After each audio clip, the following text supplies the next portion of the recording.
Tidak mudah bagi Mawar maupun Melati untuk akhirnya memutuskan melaporkan apa yang mereka alami kepada kepolisian. Selain rasa tidak percaya kepada siapapun, perasaan malu dan takut, kekhawatiran atas intimidasi menjadi penyebabnya. Hingga akhirnya keresahan mereka memuncak di tahun 2018. Mawar dan Melati mengumpulkan sejumlah bukti untuk mendukung laporan mereka. Berarti rentang waktu itu dari 2009 sampai 2018, Mbak Mawar ini benar-benar memendam sendiri, tidak pernah bercerita ke siapapun, begitu Mbak? Iya, betul.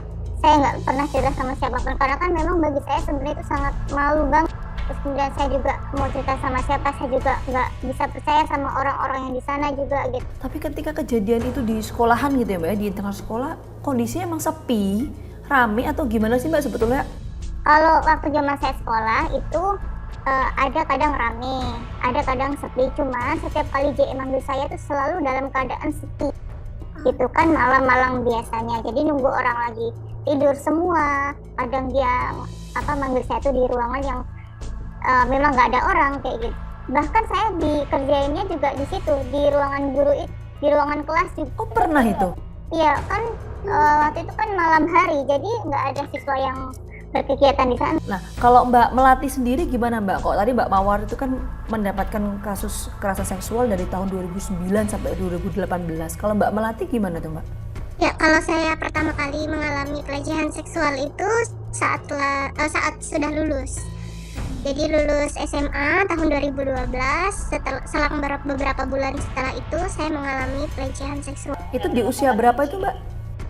Waktu itu baru 19 awal. Oke, berarti itu dari tahun berapa sampai tahun berapa Mbak Anda mengalami? Kejadian 2012 sampai 2018. Itu berarti sudah berapa kali tuh Mbak? Total yang lecehin itu kan mulai dari cium-cium kayak gitu, dari awal JE berusaha. Nah itu total saya lecehin kurang lebih 11 kali. Itu kejadian semuanya di dalam sekolah? Enggak semua di dalam sekolah, ada juga yang di luar lingkungan sekolah gitu. Salah satunya di kamarnya JE, terus habis itu kamarnya JE dulu kan sebelum yang sekarang itu jadi JE ada 2 tempat. Kalau dulu sebelum adanya hotel itu berdiri, dia di gedung sekolah. Terus setelah itu saya juga mengalami pelecehan itu di gedung hotel yang sekarang menjadi kamarnya JE. Nah itu ceritanya gimana Mbak? Waktu itu Mbak Melati bisa masuk ke kamar JE sama juga dengan Mbak Mawar, sempat waktu itu di WA atau gimana Mbak ceritanya? Jadi itu tengah malam di WA, karena di sana kan kita kayak biasa meeting sampai pagi gitu Kak. Karena JE bilang saya mau ngobrol sama kamu kayak gitu.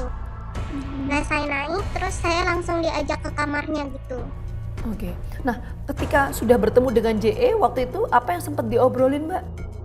JE itu kebanyakan dari saat dia mau melecehkan itu pasti dia kayak nanya keluarga, tanyain motivasi. Jadi dia ngomong tentang motivasi dulu, terus dia bilang kalau ya kita ini beruntung tinggal di sana gitu, karena masa depan kita jauh lebih aman kalau kita tinggal di dalam area sekolah SPI dibanding kalau kita keluar kayak gitu Kak. Jadi macam-macam, setiap kali pemanggilan tuh beda-beda gitu, tapi kebanyakan memang diawali dengan motivasi. Dan itu Mbak Melati sendiri ya di sana ya? Sendiri. Terus apa yang kemudian terjadi Mbak waktu itu Mbak? Mungkin tidak usah dijelaskan secara detail ya Mbak ya? Mulai dari peluk, terus habis itu cium kening, cium pipi, kayak gitu. Jadi memang saya berusaha dari awal tuh berusaha nolak gitu Kak. Kenapa sampai 11 kali? Itu karena di awal itu saya nolak, dia cari cara terus gitu. Ya dia ngelakuin berulang gitu. Jadi sempat memberontak waktu itu Mbak? Sempat. Berontaknya saya karena memang gimana ya, saya sangat takut sama JE ini karena sangat berkuasa di sana. Jadi saya hanya bilang, saya nggak mau kayak gini, kayak gitu. Terus saya maksa untuk kembali, karena itu dilakukan juga di area belakang, di warung kampung, jadi di sekitaran danau di belakang sekolah gitu. Waktu itu sempat tidak Mbak Melati mungkin cerita ke teman dekat yang sekolah di sana atau mungkin guru yang ada di sana, sempat gak sih? Saya menceritakan secara detail apa saja yang dilakukan oleh JE kepada saya gitu. Responnya dan tindakannya saya tidak dapat sih, karena harapan saya menceritakan itu saya mendapatkan perlindungan gitu. tetapi yang terjadi saya tidak mendapat perlindungan atau tindakan lanjutan terhadap apa yang terjadi gitu. Ya sih Mbak, ada kepikiran untuk oke, saya mau kabur nih. Sempat nggak sih Mbak ada terbesit pikiran untuk itu? Kalau kabur sih saya enggak, cuman di tahun 2016 saya udah mutusin pernah saya ingin keluar gitu. Sudah beres-beres semua tapi nggak ditahan sama pihak sana, pihak sekolah. Oh, sempat ditahan Mbak? Jadi waktu saya pengen keluar, saya dimaki-maki sama JE. Intinya dimarah-marahin gitu. Jadi semua kalimat yang kurang seharusnya sebagai pendidik nggak keluar itu keluar semua gitu. Jadi kalau bisa dibilang, kenapa kok baru lapor? Kenapa kok sekarang baru speak up gitu? Nah, tidak semudah yang dibayangkan gitu. Kenapa dari dulu nggak keluar dari sana? Karena begitu besar ancaman yang ada di sana gitu. Kita juga didoktrin terus sejak kami masih sekolah gitu, bahwa di luar itu kamu nggak akan bisa sukses, kamu akan jadi gembel, kamu nggak akan bisa jadi orang kaya. Jadi dan itu terus gitu dari sejak kami sekolah di sana. Waktu itu pada akhirnya Mbak Mawar, Mbak Melati memutuskan untuk melapor itu di tahun berapa Mbak? Mungkin Mbak Melati dulu boleh cerita Mbak? Ya, kita memutuskan untuk melapor itu di tahun 2021 Kak. 2021 itu di tanggal 29 Mei kita datang ke Polda Jatim. Ya memang untuk pelaporan itu kita berusaha untuk ngumpulin beberapa dari korban-korban gitu Kak. Hanya saja memang tidak semua dari korban-korban ini mau speak up seperti itu. Nah, salah satu yang menjadi barang bukti atau bisa kita bilang petunjuk gitu, kita bawa salah satunya adalah recording dari CCTV. Mbak mungkin boleh Mbak cerita ke kita Mbak, untuk yang CCTV itu menggambarkan apa ya Mbak ya? Jadi sebenarnya kalau bisa dibilang CCTV ini adalah permulaan dari semua kenapa cerita ini keluar gitu Kak. Pada awalnya di sana kan ada hotel. Suatu hari di hotel itu di sistemnya kan kelihatan kok ada satu kamar yang aktif, padahal kondisinya pandemi, tidak ada tamu kok ada yang pakai gitu. Akhirnya sama teman-teman yang bertugas di sana ngecek, dicek lah, tapi nggak dibuka-buka setelah diketok. Nah setelah itu mereka udah pakai kunci floor, kunci umum untuk satu lantai itu, nggak bisa kebuka juga. Nggak lama dari situ keluarlah satu kakak yang sekarang masih tinggal di sana, dia keluar. Terus dia bilang sama teman kita yang lagi ngecek, dia bilang oh saya gitu.